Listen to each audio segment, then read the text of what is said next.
기도드리겠습니다. 아버지 하나님, 감사합니다. 우리를 예배자로 삼아주심에 감사합니다. 간절한 소원은 우리가 어느 곳에 있든지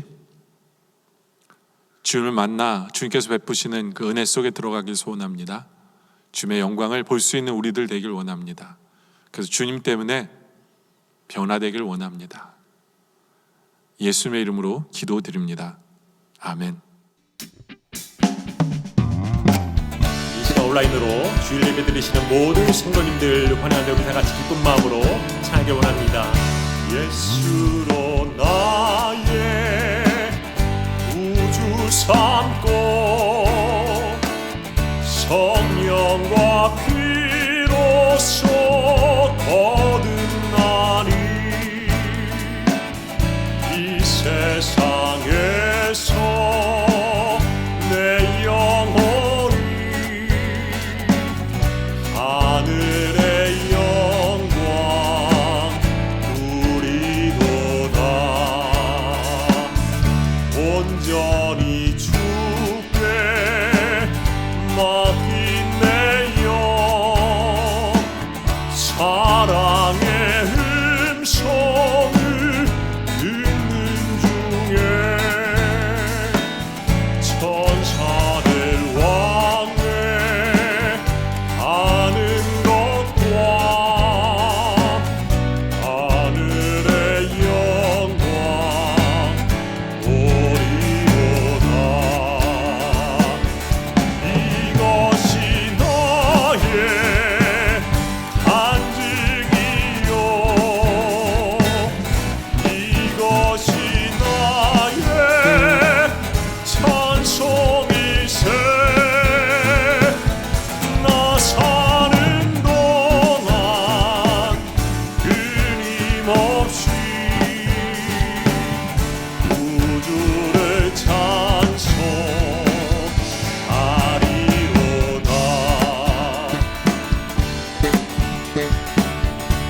주 안의 기쁨 주 안의 기쁨 누림으로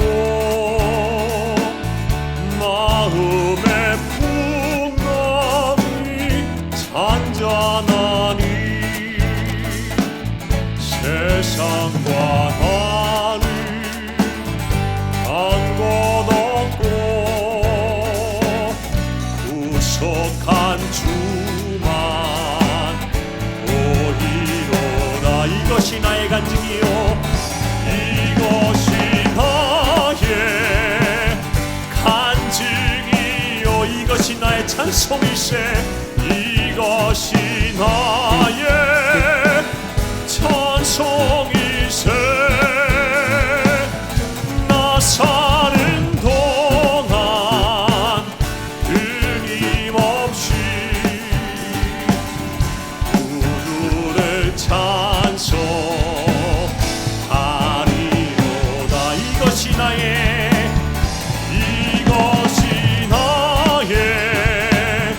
간증이요 이것이 나의 찬송일세. 이것이 나의 찬송일세. 나 사는 동안 끊임없이 나 사는 동안 끊임없이 구주를 찬송하리로다. 구주를 찬송하리로다.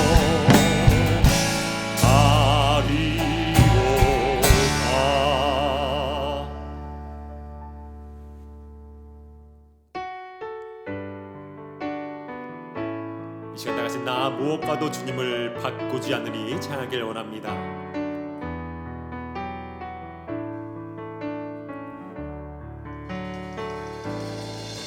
나 무엇과도 주님을 바꾸지 않으리.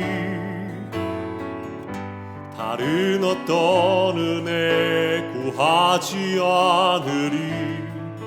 오직 주님만이 내 삶의 도움이시니 주의 얼굴 보기 원합니다. 주님 사랑해요. 주님 사랑해요.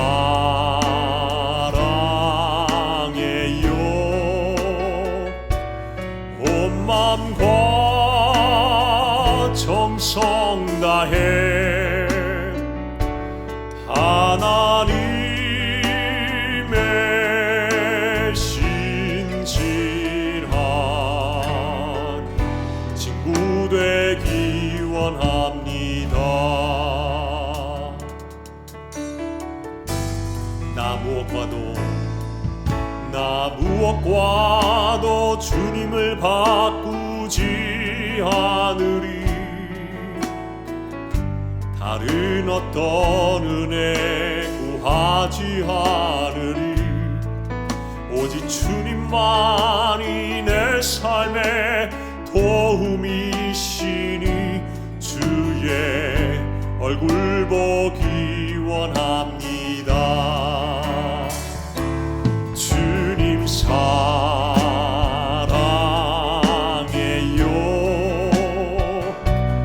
온 마음과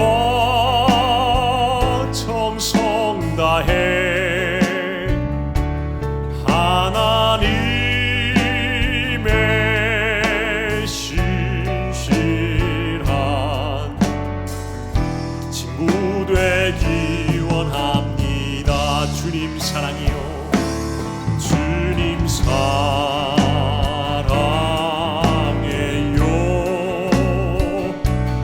온 마음과 정성 다해 하나님의 신실한 친구 되기 원합니다. 어찌하여야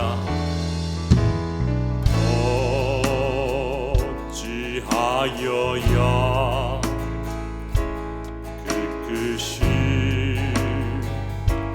은혜 갚으리.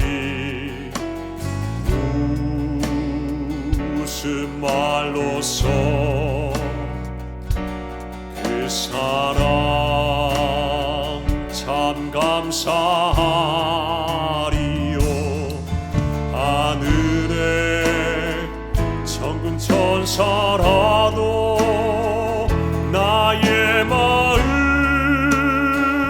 모르리라. 나 이제 새 소망이 있음을 당신의 은혜라.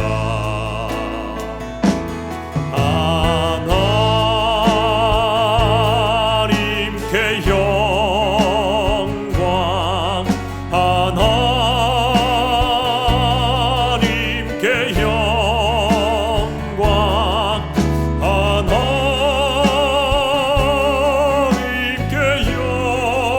영광. 날 사랑하신 주,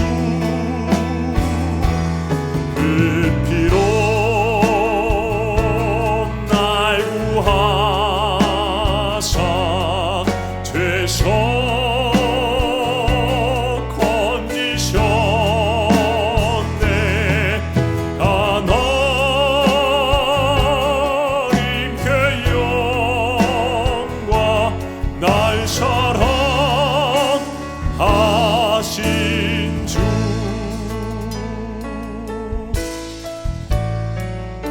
어찌하여야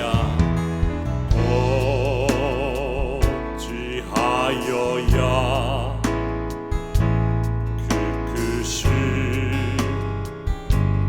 은혜 갚으리.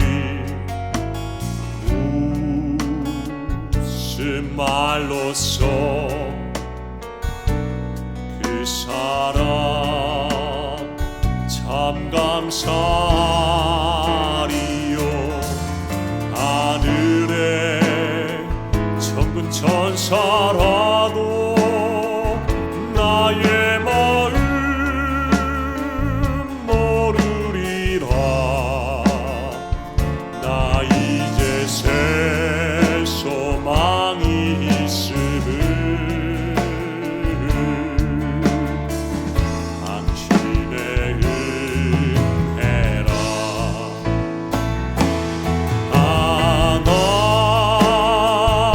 하나님께 영광,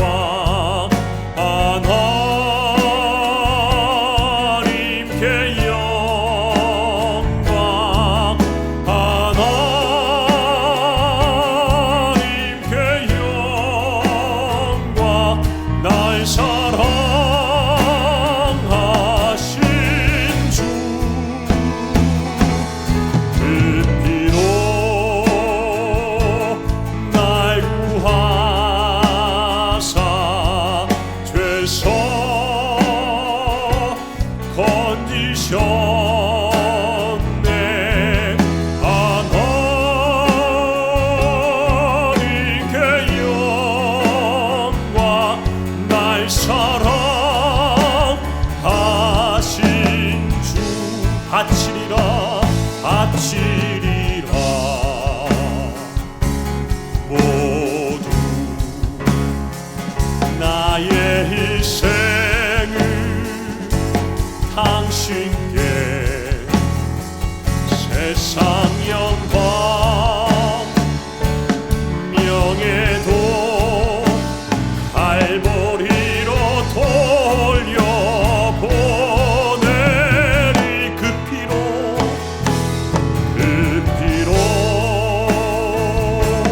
날 구하사 죄서 건지셨네.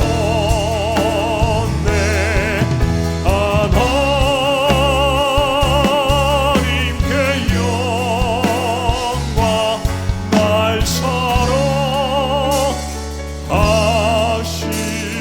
주.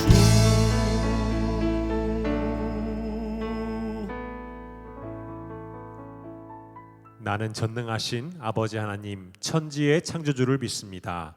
나는 그의 유일하신 아들 우리 주 예수 그리스도를 믿습니다. 그는 성령으로 잉태되어 동정녀 마리아에게서 나시고 본디오 빌라도에게 고난을 받아 십자가에 못 박혀 죽으시고 장사된 지 사흘 만에 죽은 자 가운데서 다시 살아나셨으며 하늘에 오르시어 전능하신 아버지 하나님 우편에 앉아 계시다가 거기로부터 살아있는 자와 죽은 자를 심판하러 오십니다. 나는 성령을 믿으며 거룩한 공교회와 성도의 교제와 죄를 용서받는 것과 몸의 부활과 영생을 믿습니다. 아멘.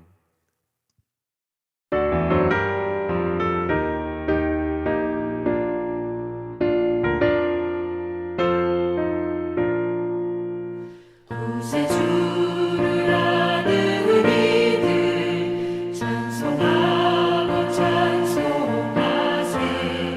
먼 뜻과 힘 다하여 경배 드리세.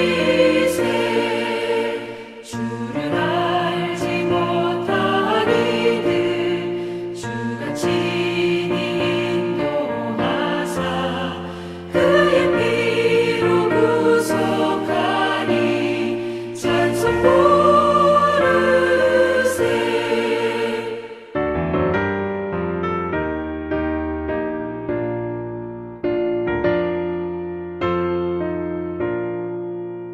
약한 사람 도움받아 시험 중에 참게 되니 모든 죄를 이길 힘은 믿음뿐이라. 진리 되신 우리 주는 영원토록 변함없네. 성도들아 주를 믿어 길이 섬기세.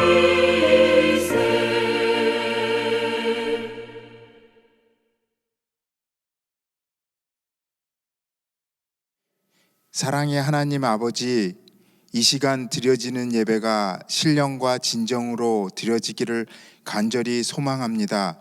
우리 예배를 통해 예수 그리스도의 보혈의 은혜와 사랑을 찬양하며 우리에게 새 생명을 주신 구원의 은혜와 감격이 이 예배를 드리는 온 성도님들에게 충만히 경험되어지기를 간절히 이 시간 빕니다. 우리의 모든 것을 아시는 주님, 지나간 한 주간의 삶을 생각하며 우리가 주인 되었던 삶, 물질이 우선이었던 삶, 나 중심적인 이기적인 교만한 삶, 기도하지 않고 게을렸던 삶이 있었습니다. 이 시간 회개하고 자복하는 마음을 주시옵소서. 우리의 잘못을 분별할 줄 아는 지혜가 있게 하여 주시옵소서. 우리를 깨끗게 하시고 우리를 생명길로 인도하시는 주님의 말씀에 순종하는 우리 모두가 되게 하여 주시옵소서. 코로나로 인한 세계의 모든 어려움은 주님의 주권 속에 있음을 알고 기도합니다. 우리의 모든 환경이 바뀌고 믿음을 지키며 살기 어려운 환경일지라도 초대교회의 성령님이 이끄시는 강권적인 역사가 이 어려운 환경을 지나는 모든 믿는 자들을 통해 역사하시고 회복시켜 주시옵소서. 이 땅의 삶이 전부가 아님을 알게 하여 주시옵소서. 경제적으로, 육신적으로, 영적으로 힘든 우리 성도님들을 만나 주시고 치유하시고 회복시켜 주시기를 간절히 소망합니다. 우리가 기도할 때마다 우리의 미세한 음성까지 들으시고 우리에게 가장 좋은 것으로 응답해 주시는 하나님의 사랑에 우리가 경험하는 귀한 축복의 시간이 있게 하여 주시기를 간절히 원합니다. 우리가 오늘도 예배자로 서기까지 복음을 전한 귀한 종들이 있었음을 감사드립니다. 이 일을 위해 수고하는 우리의 파송 선교사님, 협력 선교사님 하는 사역과 가정 위에 주님의 보호하심과 주님의 귀한 사역들의 열매들이 충만히 맺혀지기를 역사하여 주시기를 간절히 기도합니다. 오늘도 말씀을 전하시는 주님의 귀한 종들을 통해 말씀을 들을 때 우리의 마음의 밭이 잘 준비케 하여 주시고 성령님의 귀한 열매들이 맺혀지는 역사가 있게 하여 주시옵소서. 새로운 한 주간에도 지난주보다 나은 삶으로 드려지는 예배가 되게 하여 주시기를 간절히 바라고 나올 적에 우리를 구원하신 예수님 이름으로 기도드렸습니다. 아멘.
함께 봉독하겠습니다. 주라 그리하면 너에게 줄 것이니 곧 후이되어 누르고 흔들어 넘치도록 하여 너희에게 안겨주리라. 너희가 헤아리는 그 헤아림으로 너희도 헤아림을 도로 받을 것이니라. 아멘. 아버지 하나님 감사합니다. 지난 한 주간도 우리 영락의 식구들, 영락의 가족들 우리를 지켜주심에 감사합니다. 주님, 주님께서 우리에게 베푸신 그 놀라운 은혜를 바라보며 우리 삶 속에 더욱더 감사가 넘치게 하시고 그 감사가 넘치는 그 헤아림으로 채우시는 그 주님을 알기에 더 큰 감사로 우리가 드리고 또 주님께서 더 많이 채워주심을 체험하며 그 모든 과정 속에서 더 많이 베풀며 더 많이 사랑하며 더 많이 나누며 그렇게 주님을 기쁘시게 하는 그러한 정말 좋은 충성된 청지기인의 삶을 살아가는 우리 모두 되게 하여 주시옵소서. 아버지 하나님, 영락의 가족들 한 사람 한 사람, 사업체, 가정, 주님 안전하고 건강하게 형통케 지켜 주시옵소서. 예수의 이름으로 기도드립니다. 아멘. 광고 말씀드립니다. 오늘은 기상 악화로 인해서 악화로 안전을 위해서 현장 예배 없이 온라인 예배로 드려지고 있습니다. 온라인 순모임 각 순별로 지금 하고 있습니다. 열심히 여러분들 참여해 주시기를 부탁드립니다. 그리고 온라인 재직회 오늘 2시 30분에 줌을 통해 있습니다. 온라인 뉴 선데이 바이블 스터디 클래스가 각 반별로 정해진 시간에 있습니다. 온라인 새가족반이 4시 30분에 있습니다. 온라인 아와나가 수요일에 있고요. 온라인 뉴스 프라이데이 펠로십 모임이 금요일 7시 30분에 있습니다. 온라인 한글학교 토요일에, 온라인 실버 모임 토요일에, 그리고 돌아오는 토요일에는 당회로 모입니다. 온라인 바이블 아카데미 수강 신청 저희가 받고 있습니다. 2월 셋째 주 개강인데요. 카톡을 통해 수강 신청 링크 보내드렸습니다. 교회 홈페이지를 통해서도 여러분들 신청 가능합니다. 1년 1도 문제지 나왔습니다. 오늘 하나님의 말씀은 사도행전 9장 3절에서 5절까지 말씀입니다. 사울이 길을 가다가 다메섹에 가까이 이르더니 호련히 하늘로부터 빛이 그를 둘러 비추는지라 땅에 엎드려져 들으매 소리가 있어 이르시되 사울아 사울아 내가 어찌하여 나를 박해하느냐 하시거늘 대답하되 주여 누구시니까 이르시되 나는 내가 박해하는 예수라. 아멘. 인간은 변화하는 게 참 어려운 것 같습니다. 변화는커녕 반대로 변질되는 건 참 쉬운 것 같습니다. 우린 모두는 알 거예요. 변화와 변질의 차이를 알 거죠. 변화는 긍정적인 뉘앙스를 갖고 있는 반면에 변질은 부정적인 뉘앙스를 갖고 있는 부분입니다. 그렇다면 왜 변화는 어렵고 변질은 쉬울까요? 그 이유는 인간이 죄인이기 때문에 그렇습니다. 그렇기 때문에 인간은 사악해지기는 쉬워도 선량해지기는 어렵습니다. 만약에 지식으로 인간이 변화된다면 벌써 세상은 천국으로 바뀌었을 거예요. 오히려 배운 사람들이 더 사악해지는 경우가 얼마나 많은지 모릅니다.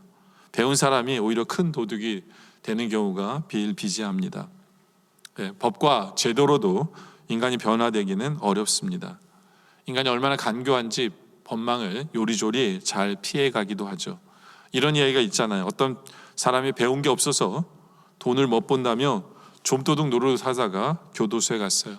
그래서 교도소에서 이제껏 못 배운 것을 만회하기 위해서 열심히 배우고 출소했습니다. 근데 나와서 잘했으면 좋으련만 또 재범을 했어요. 근데 이번에는 제목이 바뀌었습니다. 그 제목이 뭐냐면 공문서 위조 및 사기. 그렇죠? 배우도 못 배우던 인간의 근본이 변하는 것 정말 어렵다는 얘기입니다. 근데 오늘 말씀에 보니까 한 인간이 철저히 변화되는, 정말 완전히 뒤집어지는 그 케이스가 한 사람이 있습니다. 그 주인공이 누구냐? 바로 사울이라는 사람입니다. 나중에 사도 바울이 된 사람이죠. 네. 이름만 바뀌는 게 아니에요. 이 사람 완전히 달라졌습니다. 새 사람이 된 거예요. 어떻게 이런 일이 벌어질 수 있었을까? 결론적으로 말씀드리면 바로 예수 그리스도를 만났기 때문입니다. 예수 그리스도를 만나서 변화되는 것을 우리는 회심이라는 단어를 쓰기도 합니다. 헬라어로 메타노니아라는 건데요. 방향 전환입니다. 방향 전환. 그러니까 예수를 만나면 인생이 180도로 변하는 거죠. 뒤집어지는 거예요. 예수님께서는 주의 능력으로, 주의 생명으로, 부활의 능력과 부활의 생명으로 인간을 변화시켜 주십니다. 그래서 이런 말이 있어요. 예수님이 인간을 변화시키는 용광로이다라는 말이 있어요. 새 창조의 역사를 일으키십니다. 예를 들면 고초를 수집해서 어떻게 합니까? 용광로에 집어넣어요. 그러면 고열로 녹죠. 그럼 거기서 샘물이 나오면 그것으로 새로운 물건을 만듭니다. 이와 같이 우리 인생이 고물 인생에서 정말 새로운 인생으로 변화되는 것. 예수를 만나면 그래서 개인도, 가정도, 민족도, 세계도 다 변화될 수 있는 것입니다. 중요한 것은 우리 개개인이 변화되어야 한다는 것입니다. 나 먼저. 어떤 사람은 세상이 썩었다고 세상을 바꿔야 한다고 큰 소리 칩니다. 하지만 자신이 내가 변화되기 전에는 세상은 절대로 변화되지 않습니다. 뭐 가정도 그래요. 내가 변화되지 않으면 가정은 변하지 않아요. 인류 가운데 얼마나 많은 혁명가들이 있었어요. 얼마나 많은 이데올로기가 있었습니까? 그러나 인간 자신이 변화되지 않고 큰 소리만 치다가 수포로 돌아가는 경우가 너무나도 많습니다. 우리 각자 한 사람 한 사람이 예수님을 제대로 만남으로 말미암아 내가 변하고 우리 가정이 변하고 우리가 속해 있는 사회가 변할 수 있는 그러한 역사가 우리에게 있기를 원합니다. 올해 우리 표가 소망을 품는 한 해가 되어야 되는데요. 바로 이것이 우리의 소망 되길 원합니다. 주님, 내가 주님을 제대로 만나 변화되길 원합니다. 정말 사도 바울처럼 내 인생의 잘못된 부분이 뒤집어지길 원합니다 하는 그 소원이 우리에게 있길 원합니다. 그래서 오늘 설교 제목이 변화되길 소망하는 우리들이 되기 위해서는이에요. 변화되길 소망하는 우리들이 되기 위해서는 첫째로 자신이 옳다고 생각하기에 변화되지 못한다는 것을 우리가 깨달아 알길 원합니다. 사도행전 9장 1절에 보면요, 사울이 주의 제자들에 대하여 여전히 위협과 살기가 등등하여 대제사장에게 가서라고 얘기합니다. 이 사울의 모습은 이 말씀대로 위협과 살기가 등등합니다. 남들이 볼 때 이 사람은 위협과 살기가 등등합니다. 왜냐하면 사람을 죽이기까지 했으니까. 그런데 자기 스스로는 이렇게 생각합니다. 나는 하나님을 위해서 일을 하고 있다라고 자기 스스로가 그렇게 생각해요. 그래서 자기가 옳다라고 생각합니다. 남들은 그에게 살기를 봅니다. 그런데 자신은 몰라요. 자신은 그 모습이 거룩한 모습이라고 착각합니다. 네. 자신은 예수 믿는 사람들을 잡아 죽이면서 하나님의 뜻을 하고 있다라고 믿었어요.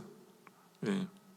근데 겉으로 사울은 그런 모습이었지만 그 마음속 어딘가에는 갈등이 있었고 고통은 있었어요. 자기도 알아요. 모르는 거 아니에요.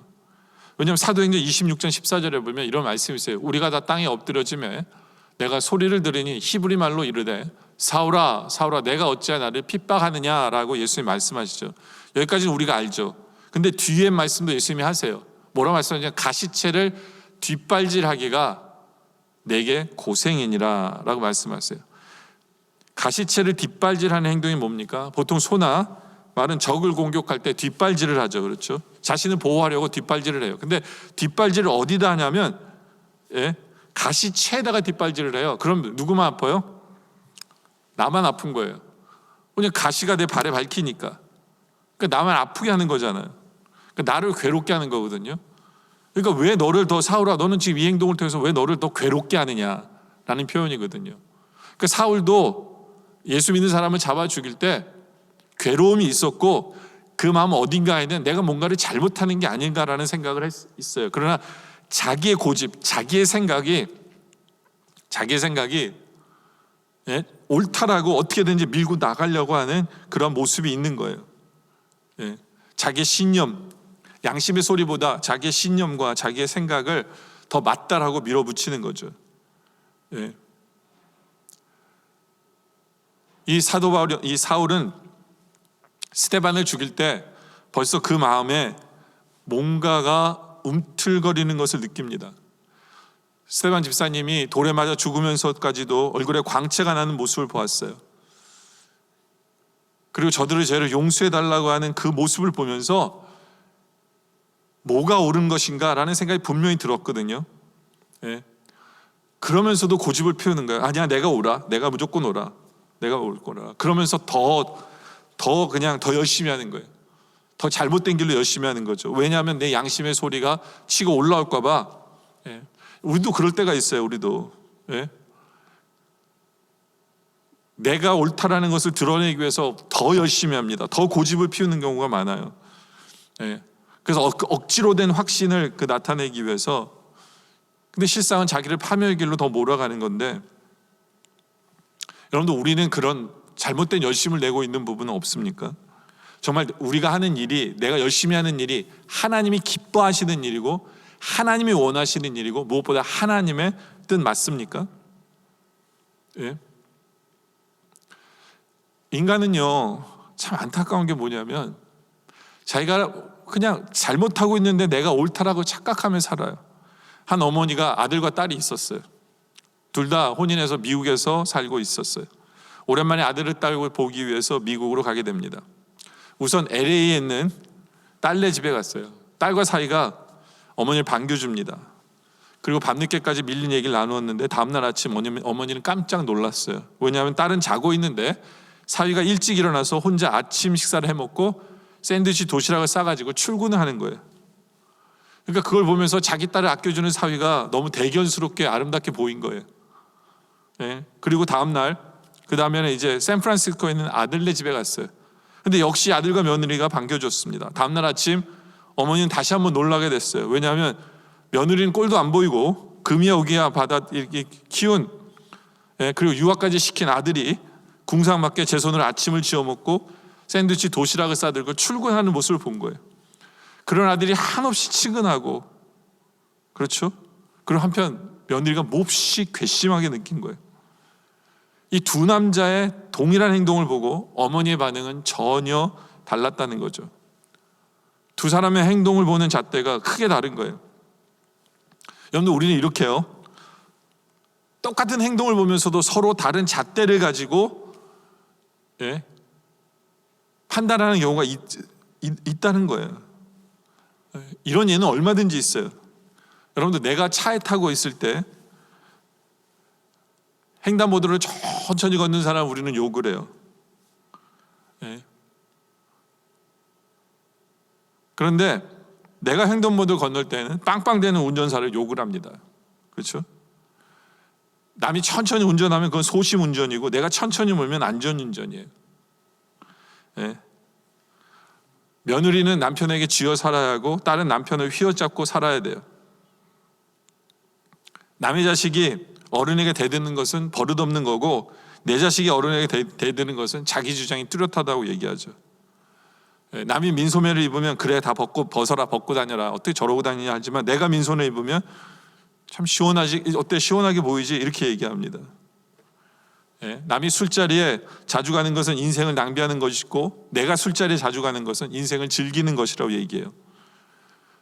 남이 술잔을 이렇게 돌리면 위생관념이 없는 거고 내가 술잔을 돌리면 뭐 다정다감해서 정을 나누는 것이다. 뭐 그거 있잖아요. 내가 하면 로맨스고 남이 하면 불륜이다. 왜 이러한 불합리한 모습이 나타나는 걸까요? 그 이유는 뭐냐면 내 중심적으로 생각하기 때문에 그래요. 그러면서 내 필링이 항상 옳다라고 생각하는 거예요. 네. 앞에 이야기에서 어머니는 두 남자의 동일한 행동을 보고 자신이 느끼는 그 자연스러운 감정으로 진리를 믿는 거예요. 내가 느끼는 대로 옳고 그른 걸 판단하는 거죠. 그런데 만약에 첫날 사위의 행동을 보지 않고 아들의 행동만 보면서 그런 마음이 들었다는 거면 이해가 돼요. 며느리가 괘씸할 수 있어요. 그러나 전날 사위의 행동을 보고 난 후에 딸이 편하게 늦잠을 자는 것을 보면서 흡족한 마음을 가졌다면 다음날 며느리를 보면서 괘씸한 생각은 들지 말아야 되잖아요. 아, 내 스스로의 감정에 문제가 있구나 라고 생각해야죠. 내 생각에 문제가 있구나 라고 그걸 생각해야 되잖아요. 네. 그걸 보지 못하는 것은 솔직히 이 어머니의 모습은 추한 거예요. 네. 그런데 문제는 자신의 추함을 알지 못하는 거죠.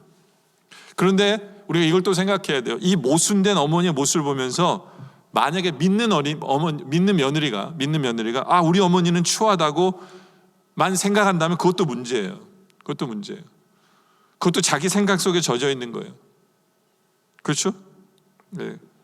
우리 예수님이 원하시는 건 뭔가를 생각해야죠. 우리 예수님이 며느리에게 원하는 것은 추하다는 것이 아니라 이해하고 용서하고 불쌍히 여기고 그럼에도 불구하고 사랑하고 존경하라는 거예요. 이것이 하나님의 생각이죠. 그러나 인간은 그렇게 생각하지가 않아요. 왜냐하면 내가 생각하고 싶은 대로 내가 생각하겠다는 거예요. 세상 사람들이 동의하는 그 생각으로 나는 그렇게 생각하며 살겠다라는 그 고집, 그것 때문에 우리는 변화되지 않는 거예요. 여러분들 우리 안에는 두 주인이 있어요. 하나는 나 자신이고 또 하나는 하나님입니다. 두 주인을 동시에 잘 섬길 수는 없어요. 자가 강하면 하나님이 약해지고 하나님이 강해지면 자가 약해지는 거예요. 마치 시소 같은 거예요. 시소. 그렇죠? 네. 하나님 쪽으로 기운 사람이 하나님 쪽으로 많이 기울었다면 내 자아 쪽으로는 약해지는 거예요. 근데 내 자아 쪽으로 기울었다면 하나님의 뜻 쪽으로는 약해 있는 거예요. 네. 여러분들 우리는 어느 쪽으로 더 돼 있습니까? 그럼 어떻게 우리는 하나님 쪽으로 더 기울 수 있을까요? 아까 말씀드린 대로 예수를 만나야 돼요. 근데 예수를 그냥 만나는 게 아니라 하나님의 은혜 앞에 깨져야 돼요. 하나님의 은혜 앞에 깨져야 돼요. 하나님의 은혜 깨져야 돼요. 여러분들 우리는 내 스스로를 누구라고 생각하십니까? 우리는 무엇을 하는 사람이고 어디에 속해 있고 어떤 사람입니까? 나는 누구인가? 나는 누구인가? 이런 거 생각해 보셨어요? 나는 누구인가? 이게 굉장히 중요한 질문이거든요. 어떤 사람은 자신을 어떤 사람이랑 단정 지어놓고 사는 사람도 있어요. 나는 이러이러한 사람이야. 나는 이런 사람이기 때문에 안 변해. 이런 사람이 있어요. 네. 그러니까 나는 원래 이런 사람이니까 내가 하는 건 그럴 수밖에 없고, 그러니까 그게 모든 것이 해석이 돼. 난 안 변해라는 거죠. 네. 그리고 그 모습 속에서 조금이라도 한 가지 좋은 게 발견되면 죽어도 안 변하는 거죠. 죽어도 안 변해요. 네. 이게 예수를 믿는 사람에게도 나타나요. 예수를 믿는 게 맞는 거잖아요. 맞아요. 그렇죠. 예수를 믿어요. 근데 예수를 나는 믿기 때문에 내가 다 옳다라고 착각하는 거예요. 내가 다 옳다. 나는 예수 믿는 사람이기 때문에 난 다 옳아. 이게 이단과 사이비에 빠지는 사람들의 모습이거든요. 이거 굉장히 위험한 거예요. 네. 이 종교 안에 있는 사람이 굉장히 무서운 사람이 되는 거예요. 여러분들 저도 목사지만 정말 안타까운 게 뭐냐면, 정말 안타까운 게 목사님들을 보면서 내가 목사이기 때문에 내가 옳다라고 생각하는 사람들이 많아요. 내가 목사이기 때문에 옳다라고 생각을 합니다. 그래서 내가 한 말을 들어야 되고 다른 사람들이, 이게 굉장히 무서운 거거든요. 지금 우리가 가진 확신이 옳은 겁니까? 지금 우리가 하는 행동이 옳은 거 바른 거예요? 진정 하나님이 원하시고 하나님이 기뻐하시고 하나님의 뜻을 행하고 있는 게 맞습니까? 정말 내가 그걸 알고 있느냐? 세상 사람들은 기뻐하고 세상 사람들이 억울해하고 세상 사람들이 맞다고 하지만 이게 하나님의 뜻이 맞느냐? 하나님이 뜻하신 것을 행하고 있느냐? 이거 알고 있습니까? 네? 우리 스스로 정말 돌아봐야 돼요. 정말 돌아봐야 돼요. 우리는 많은 경우 100% 완벽할 수가 없고 100% 맞을 수도 없고 100% 하나님 뜻을 확신할 수 있는 부분도 부족해요. 근데 너무 믿어요. 너무 믿어요. 마치 사울의 모습 같은 거예요. 사람을 죽이고 있으면서도, 사람을 아프게 하고 있으면서도, 사람을 힘들게 하고 있으면서도 자기가 뭘 잘못하는지 몰라요. 내가 하는 길이 틀리지 않았다고 생각해요. 예. 예수님을 만났음에도 불구하고 그냥 바싹 엎드리면서 내가 잘못했습니다. 아니에요. 누구세요? 이렇게 물어보죠. 예. 근데 정말로 위로가 되는 건 뭐냐면, 그 파멸의 길로 가고 있는 그 사울을 예수님을 만나 주셨다는 거예요. 그게 은혜고 그게 사랑이에요. 그게 감사할 수밖에 없는 거죠. 주님이 제동을 거시는 거예요. 사도행전 9장 4절에 땅에 엎드려 들으며 소리가 있어 이르시되 사울아 사울아 내가 어찌하여 나를 핍박하느냐라고 해요. 지금 사울은 예수 믿는 사람을 핍박했는데 하늘에서 소리가 나기를 너 왜 나를 핍박하느냐고 얘기하는 거예요. 왜 예수님을 핍박하느냐라고 얘기하는 거죠. 여러분들 이게 아주 중요한 진리가 여기에 있어요. 우리가 만약에 어떤 일을 한다고 하면서 이것이 주님의 일을 한다고 하면서 주님의 믿는 일을 한다고 하면서 나의 식구나 교인이나 이웃을 힘들게 하고 있다면 그건 바로 예수님을 힘들게 하고 있는 거예요. 예. 그냥 똑같다는 얘기예요. 우리 식구들이 예수를 믿는데, 그리고 예수 믿는 교인, 그리고 예수 믿는 이웃을 힘들게 하고 있다면 우리는 예수님을 힘들게 하는 거라는 거죠. 그렇다면 답은 뭐냐면 내가 옳습니다가 아니라 내가 잘못했습니다예요. 내가 변화돼야 합니다라는 거예요. 아무리 내 생각이 옳은 것 같고 할지라도 정말 완벽하게 돌아봐야 돼요. 내가 하나님의 뜻을 행하고 있는 것 같을지라도 내가 변화될 부분이 없는지를 정말 진지하게 생각해 봐야 된다라는 거예요. 우리는 변화돼야 됩니다. 그때 무엇이 변화돼야 될까요? 두 번째로 이것들이 변화해야 합니다. 이것들이 변해야 돼요. 첫째, 인격이 변해야 합니다. 인격이. 여러분들 사울 아까 본문에 보면 살기등등한 사람이에요. 이 사람은 열심히 있었어요. 열심히. 근데 사람들과 부딪힙니다. 비판하고 거칩니다. 사람을 죽입니다. 자기가 배운 율법을 가지고 남을 비판하고 책망하는 데 몰두하고 까다로운 사람이에요. 근데 이 사람이 어떻게 변합니까? 사도행전 뒷부분을 가서 보면 바울 서신들을 이렇게 읽어보면 바울이 온유하고 겸손하고 예수님 닮은 인격의 모습으로 변하는 것 같아요. 그래서 사도 바울이 빌립보서 2장 5절에 보면 이 말을 하는 거예요. 너희 안에 이 마음을 품으라. 곧 그리스도 예수의 마음이니. 그렇죠? 자기가 그리스도의 마음을 품지 않았다면 이 얘기를 어떻게 합니까? 감히 어떻게 해요? 그리스도 예수의 마음, 그리스도의 인격을 품는 거예요. 그리스도의 인격이라는 건 뭐냐 하면 갈라디아서 5장 22절에 나온 말씀처럼 성령의 열매를 맺는 거예요. 오직 성령의 열매는 사랑, 희락, 화평, 온유, 화평, 오래 참음, 자비, 양선, 충성, 온유와 절제니. 그렇죠? 이것이 예수님의 인격이에요. 성령과 아주 교제하게 되면 변화된 나의 인격을 사도 바울도 암시하는 거예요. 자기도 경험했기 때문에 하는 거죠.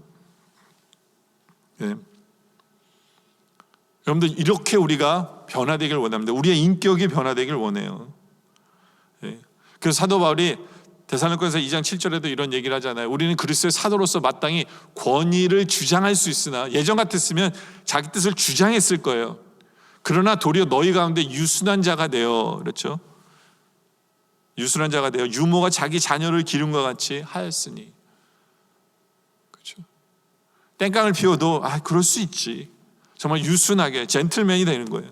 이렇게 인격이 변한 사도 바울의 모습을 보게 되는 거죠. 우리도 한번 생각해야 돼. 나는 나의 인격 속에 어느 부분이 변해야 될까를 생각해 보길 원합니다. 두 번째는 우리의 가치관이 변해야 돼요. 이 사람은요, 당대에 가장 어떤 유대 집안에서는 좋은 집에서 태어났고 최고의 교육을 받은 사람이에요. 그래서 당대 최고의 율법학자 가말리엘 문화생이었어요. 바리새인 중에 바리새인이었어요. 한마디로 말하면 종교 귀족이었어요. 게다가 특권층에 해당하는 로마 시민권을 갖고 있는 사람이에요. 한마디로 모든 조건을 가진 장래가 촉망되는 젊은이였어요. 물론 세속적 기준으로 본다면 그래요. 그는 세상의 부와 권세와 명예를 갖고 있었고, 그리고 그것을 추구하며 살았어요. 이게 이 사람의 가치관이에요. 그러니까 예수 믿는 사람을 핍박한 이유도 바로 이 세상의 부와 권세와 명예 때문에 그랬던 거예요. 이것을 얻기 위해서 그런 거예요. 예. 그런데 사도 바울의 가치관이 변합니다. 가치관이 변하면서 예전에 자기가 갖고 있었던 가치관이 얼마나 잘못된 것인가를 깨닫게 되죠. 그래서 이렇게 표현해요. 빌립보서 3장 7절에 보면 그러나 무엇이든지 내게 유익하던 것을 내가 그리스도를 위하여 다 해로 여길 뿐더러. 그러니까 예전에 내게 유익했던 거, 나의 명예를 위해서, 나의 부를 위해서, 그렇죠? 내가 누릴 권세를 위해서 내게 유익한 것던 것을 이제는 그리스도를 위해서 내가 다 해로 여길 뿐더러 3장 8절에 또한 모든 것을 해로 여김은 내 주 그리스도 예수를 아는 지식에 가장 고상하기 때문이라. 주님을 이제는 만나고 주님에서 정확히 알기 때문에 이게 가장 고상한 것을 깨달은 거예요. 그래서 내가 그를 위하여 모든 것을 잃어버리고 배설물을 여김은 그리스도를 얻고. 그러니까 예전에 그 모든 것들은요, 배설물에 존재하는 똥 같은 것이라는 거예요. 더럽고 추한 것이었다는 것을, 가치관이 변하니까 뭐가 가장 귀중하고 뭐가 하찮은 것인가를 제대로 볼 수 있는 사람이 되었다라는 거죠. 이렇게 변하는 거예요. 하나님이 뭘 기뻐하시고 하나님이 뭘 기뻐하지 않으시는지를 정확히 알게 된 거죠. 그렇죠? 예.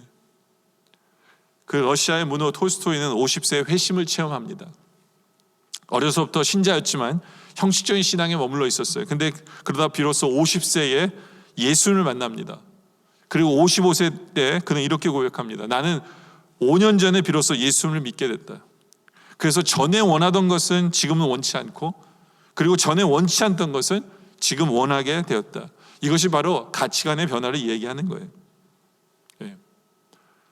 사도 바울도 이런 고백을 합니다. 골로새서 3장 2절에 보면 위의 것을 생각하고 땅의 것을 생각하지 말아라. 예. 이는 너희가 죽었고 너희 생명이 그리스도와 함께 하나님 안에 감추어져 있습니다. 우리의 생명이신 그리스도께서 나타나실 그때 너희도 그와 함께 영광 중에 나타내리라. 그러므로 땅에 있는 지체를 죽이라. 그 음란과 부정과 사욕과 악한 정욕과 탐심이니 탐심은 우상숭배니라. 이런 모든 것은 다 죽이고 위의 것을 생각하는 사람이 된 거죠. 바로 이렇게 가치관에 변화하는, 제대로 된 가치관을 소유한 바로 우리들이 되어지길 원합니다. 세 번째는 인생의 목적이 바뀐 거죠. 회심 전에는 사울은 세상의 모든 좋은 것을 갖고 있었어요. 그리고 계속 그것을 늘려가는 것이 인생의 목적인 줄 알았어요. 그런데 그런 조건을 성취하고 또 그것을, 그 목적을 위해서 계속 열심히 살아봤지만 만족이 없고 허무한 거예요. 그래서 어떤 면에서는 더 열심을 냅니다. 예. 그래서 다메섹에서 예수 믿는 사람을 잡으러 간 이유도 바로 그건 거예요. 바로 그 목적 때문이에요. 더 해야 되는 것 같은 거예요. 만족이 없으니까. 그런데 이제 그가 어떻게 달라졌습니까? 예. 고린도서 10장 31절에 보면 그는 인생의 목적이 두 가지가 바뀝니다. 첫째는 이거예요. 그런즉 너희가 먹든지, 고린도서 10장 31절인데요. 그런즉 너희가 먹든지 마시든지 무엇을 하든지 다 하나님의 영광을 위하여 하라. 하나님의 영광을 위해서 뭐든지 하는 것이 인생의 목적이 된 거예요. 하나님의 영광을 위해서 하는 것. 여러분들, 이것이 우리의 인생의 목적이 돼야 돼요. 뭐를 하든지 간에 하나님의 영광을 위해서 하고 있는지를 돌아봐야 돼요. 그리고 그에겐 또 다른 목적이 생겼어요. 그게 뭐냐면 사도행전 9장 15절에 보면 나오는데요. 아나니아가 주님의 뜻을 알려주는 내용이에요. 주께서 이르시되 가라, 이 사람은 내 이름을 이방인과 임금들과 이스라엘 자손에게 전하기 위하여 택한 나의 그릇이라. 그렇죠? 복음을 전하기 위해서 택한 그릇이에요. 그러니까 이 사람이 할 일은 뭐냐 하면 복음을 전함으로 말미암아 사람을 살리는, 그것이 인생, 이 사람의 목적이라는 거죠. 사람이 영생하도록 도구가 되는 것. 그래서 그걸 복음을 전하는 것. 사람을 살리는 게 목적인 거예요. 그래서 사도 바울은 이 두 가지 목적으로 산 거예요. 하나님께 영광 돌리는 것이 인생의 목적이고 또 사람을 살리는 것이 인생의 목적이 된 거예요. 이 확실한 인생의 목적이 되니까 이제는 그 사람, 자기 스스로에게 주께 주신 사명이 뭔지 깨닫게 된 거예요. 이 사람의 사명은 뭐냐? 이방인에게 복음을 증거하는 거죠. 이방인에게. 예전에는 많은 소유가 자기를 행복하는 줄 알고 착각했어요. 근데 금세 사라져 버려요. 이런 말이 있어요. 화무 11홍이요 권불 10년이다. 이게 뭐예요? 세상의 소유에 목숨을 걸면 반드시 허무해진다는 거예요. 세상의 소유에 목숨을 걸면 허무해진다. 중요한 건요, 소유를 얻더라도 왜? What for? For what? 하나님의 영광을 위해서 사람을 살리는, 바로 그것을 위해서 주님께서 주신 것이다. 이것을 깨닫는 것이 사명이에요. 그렇게 인생의 목적이 바뀌어야 돼요. 인생의 목적이 바뀌고 그렇게 열심히 살다 보니까 사도 바울이 나중에 밀라노에서 고별 설교를 할 때 이런 설교를 하죠. 사도행전 20장 24절에 내가 달려갈 길과 주의 받은 사명 곧 하나님의 은혜의 복음을 증언하는 일을 마치려 하면은 나의 생명조차 조금 더 귀한 것으로 여기지 아니하노라. 그렇죠. 주의 말씀을 전하는 것, 증언하는 것, 이것이 나의 사명인 줄 알고 이렇게 열심히 살았고 이제는 죽을 목숨조차 아깝지 않다는 거예요. 그리고 그는 예루살렘 들어가서 체포가 되고 나중에 제수의 몸으로 로마로 가고 그리고 순교 직전에 순교까지 하죠. 그리고 순교 직전에 디모데후서에서 이렇게 얘기합니다. 디모데후서 4장 7절에 보면 나는 선한 싸움을 싸우고 나의 달려갈 길을 마치고 믿음을 지켰으니 이제 우리는 나를 위하여 의의 면류관이 예배되었으므로 주 곧 의로우신 재판장이 그날에 내게 주실 것이며 내게만 아니라 주의 나타나심을 사모하는 모든 자에게도라. 확신이 있는 거예요. 확신이 있는 거예요. 왜요? 주님께 주시는 인생의 목적을 정확히 알았거든요. 하나님께 영광, 사람을 살리는 일, 그리고 그 사람을 살리기 위해서 자기에게 주신 사명은 이방인에게 복음을 전하는 것임을 확신을 알았기 때문에 내가 선한 싸움을 싸웠다라고 얘기할 수 있는 거예요. 내가 제대로 달렸다고 얘기하는 거예요. 내가 제대로 믿음을 지켰다고 얘기하는 거고 주님께서 주시는 면류관이 준비됐다는 확신이 있는 거죠. 인생의 목적이 확실히 변하고 그렇게 살 때 이런 고백을 할 수 있는 거죠. 우리 모두가 이런 고백을 할 수 있는 그런 변화된 삶의 모습이 우리에게 있기를 원합니다. 세 번째로는 우리가 한번 생각해 봐야 되는 것은요, 소경의 삶도 살 필요가 있다라는 거예요. 이 말이 뭐냐? 사도 바울이 다메섹 도상에서 예수님을 만났어요. 근데 그의 눈이 멉니다. 사도행전 9장 8절에 보면 사울이 땅에서 일어나 눈을 떴으나 아무것도 보지 못해요. 사람의 손에 끌려 다메섹으로 들어갑니다. 오케이, 사울에게는 예수님을 만나는 그 사건이 너무나 엄청난 사건이었어요. 그런데 주님께서는 그 만난 것으로 끝난 게 아니라 이 사람의 눈을 멀게 하십니다. 눈을 못 보게 하세요. 근데 사울에게는 눈이 안 보이는 것, 보지 못하는 것도 이 사람에게는 엄청난 중요한 교훈이 되고 이 사람의 변화의 도구가 됩니다. 사울은요, 자신이 눈에 보였을 때는 자신의 눈에, 내 눈에 보기에 좋은 것으로 판단을 하며 살았어요. 그리고 내 눈에 보는 게 최고고 내가 보는 게 맞다라고 생각했어요. 그러나 이제는 보지 못해요. 자기가 어디로 가야 되는지도 몰라요. 어떻게 가야 되는지도 몰라요. 그냥 내 손을 이끄는 그 사람을 믿고 가야 돼요. 그냥 믿고 가는 거예요. 근데 믿고 갔더니 다메섹으로 갑니다. 다메섹으로 가요. 다시 말해서 이제는 사울은요, 아무것도 안 보이니까 아무것도 할 수 없어요. 자기 생각대로 할 수 있는 게 아무것도 없도록 만드신 거예요. 내가 원하는 데 할 수 있는 게 아무것도 없고 내 생각대로 할 수 있는 게 아무것도 없어요. 내가 원하는 방향으로도 갈 수도 없어요. 그냥 이제는 사울에게 남는 것은 하나님이 인도하시는 대로 살 수밖에 없는 거예요. 이게 아무것도 안 보이는 삶의 중요한 모습이에요. 솔직히 우리는 내가 너무 많이 안다라고 생각해요. 우리는 얼루 가야 좋은 거라고 우리 스스로가 너무 많이 생각해요. 그러면서 그 길로 가면서 내가 옳다라고 고집하면서 안 변해요. 우리는 내가 너무나도 많이 알고 있다라고 착각하며 살아요. 그러다 보니까 주님이 우리에게 주시는 게 들어오질 않아요.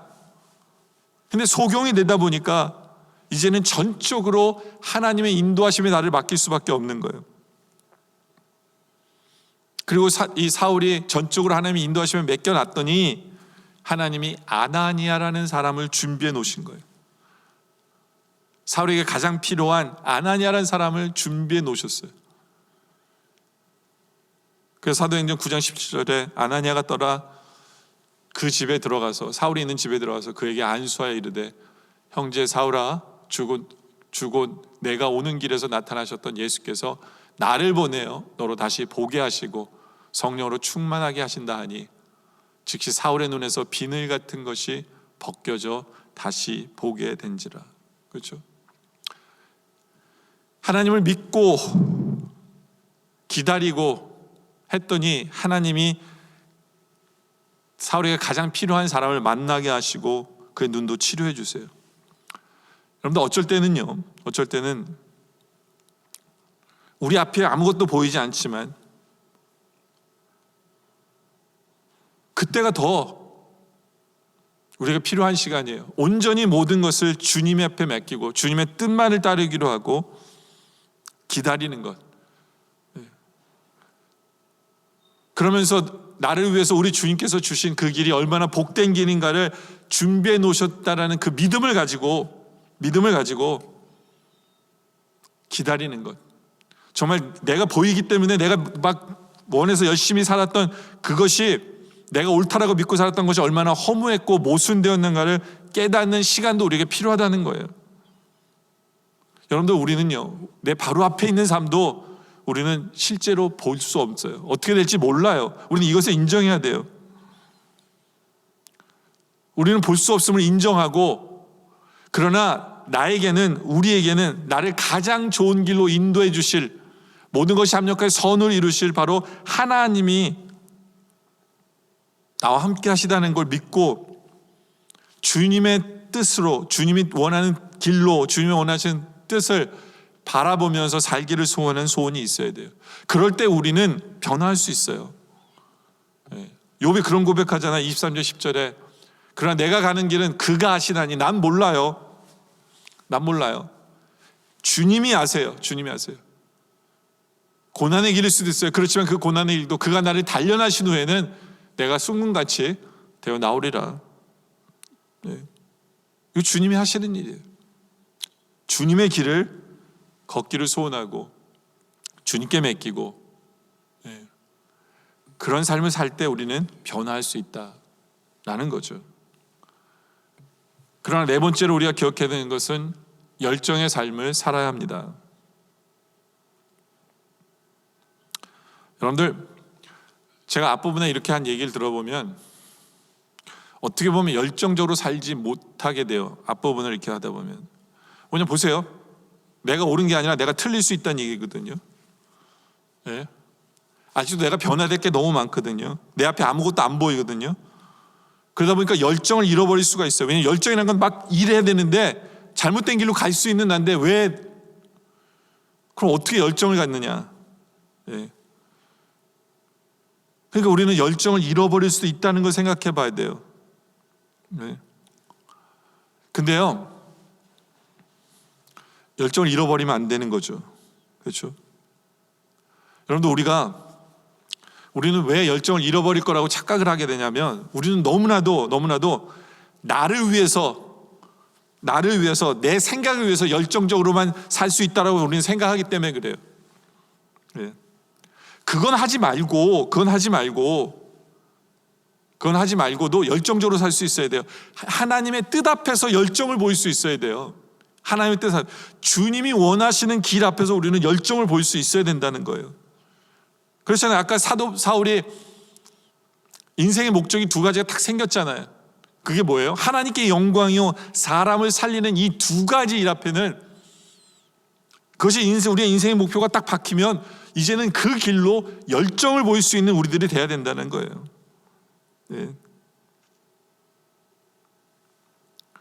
정말 하나님이 우리에게 알려주시는 것을 깨닫는 순간, 하나님의 뜻이 뭔지를 아는 순간, 그 다음에 열정을 보여야 돼요. 하나님은 보여주세요. 사도행전 9장 6절에 보면 다메섹에서 만난 예수님이 사울에게 얘기하잖아요. 너는 일어나 시내로 들어가라. 내가 행한 것을 내게 이를 자가 있느니라. 너에게 알려준다는 거예요. 이제 너의 사명이 뭔지를, 하나님의 뜻이 뭔지를 알려주신다는 거예요. 그리고 15절에 아나니아에게 말씀해 주시죠. 주께서 이르시되 가라, 이 사람은 내 이름을 이방인과 임금들과 이스라엘 자손에게 전하기 위하여 택한 나의 그릇이다. 그리고는 아나니아가 찾아와서 눈을 보게 하시면서 하나님의 뜻을 전했을 거예요. 야, 너는 주의 이름을 증언하기 위해서 택함을 받은 그릇이다. 그러니까 이 사울이 이제 눈이 뜨고 이제는 건강을 회복되자마자 한 일이 뭐예요? 19절에 음식을 먹으면 강건해지니까, 몸이 건강해지니까 바로 한 일이 뭐냐면 사울이 다메섹에 있는 제자들과 함께 며칠 있을 때 즉시로 각 회당에서 예수가 하나님의 아들이심을 전파합니다. 보통 사람 같으면 야, 네가 했던 일이 잘못됐고 너는 변해야 되고 너는 소경이었고 그랬으면 열정을 잃을 법한데 아니에요. 사도 바울은 열정을 제대로 된 열정을 소유하게 된 사람이 된 거예요. 이것을 우리가 배워야 돼요. 이것이 진정한 변화입니다. 진정한 변화예요.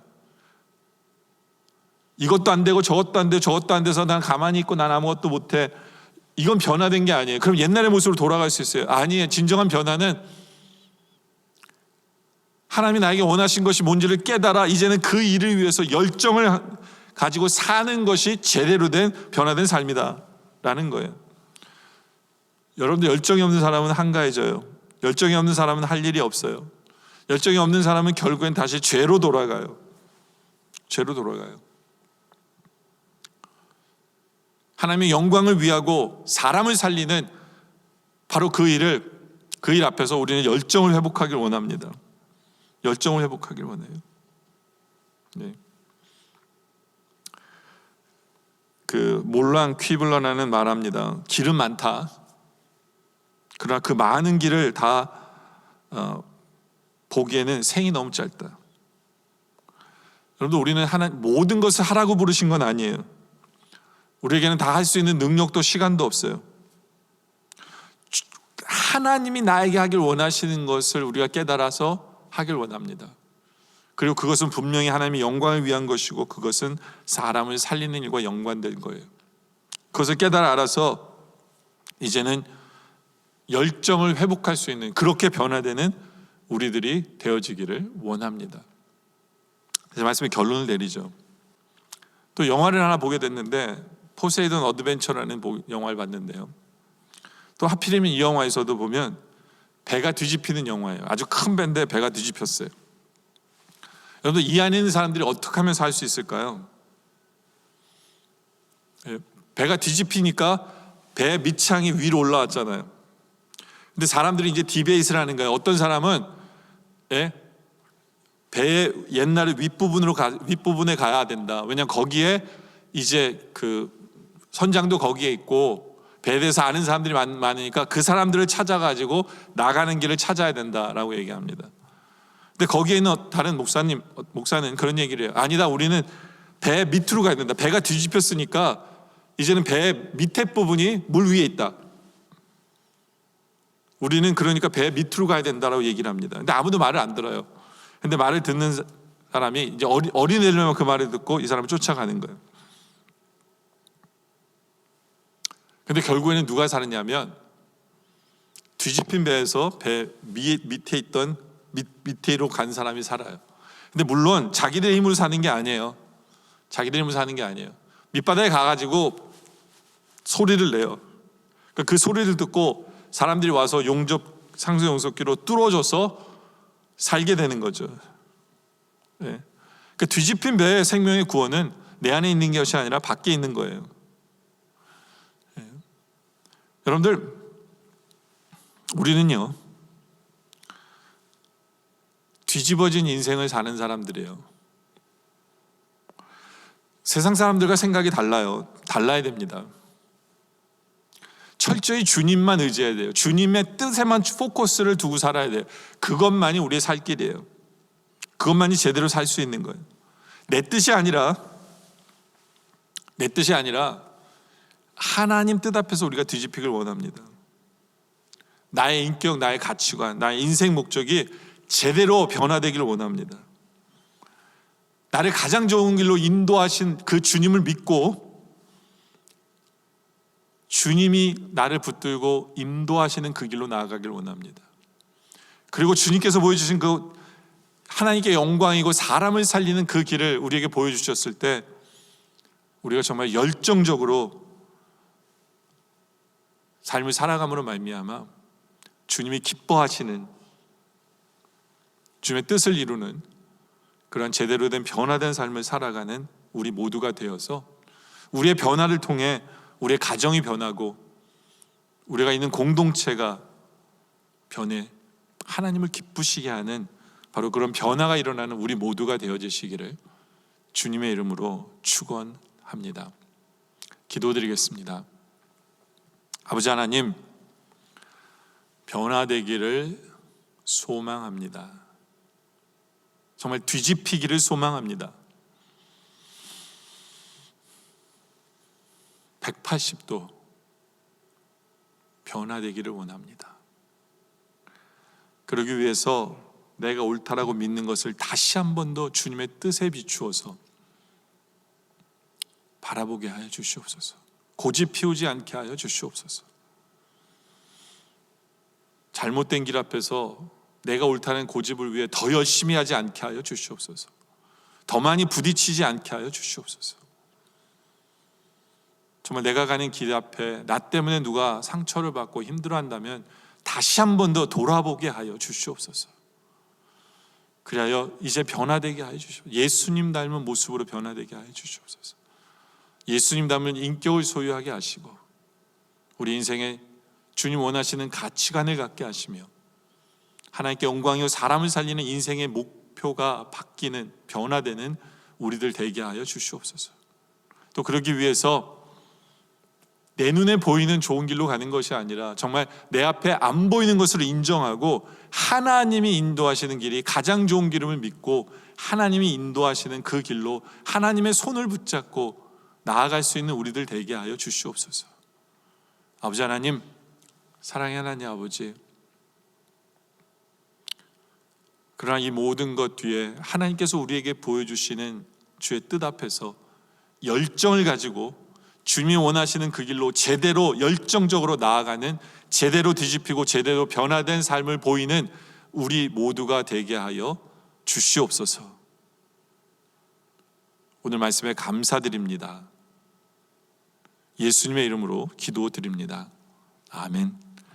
지금으로 주 예수 그리스도의 은혜와 성부 하나님 아버지의 놀라우신 사랑하심과 성령님의 감화, 감동, 교통하심과 역사하심이 이제 주님을 제대로 만나 주님의 은혜 때문에 제대로 변화되고 뒤집히기를 소원하는, 그리하여 주님 원하시는 길로 열정적으로 제대로 된 주님을 기쁘시게 하는 길로, 하나님께 영광되는 길, 사람을 살리는 길로 제대로 열정적으로 살아가기를 소원하는 우리 영락의 성도님들과 또한 예수 그리스도 구주로 접할 모든 성도님들 머리머리 위에 우리 주 오시는 그날까지 영원토록 함께 하시기를 간절히 축원하옵나이다.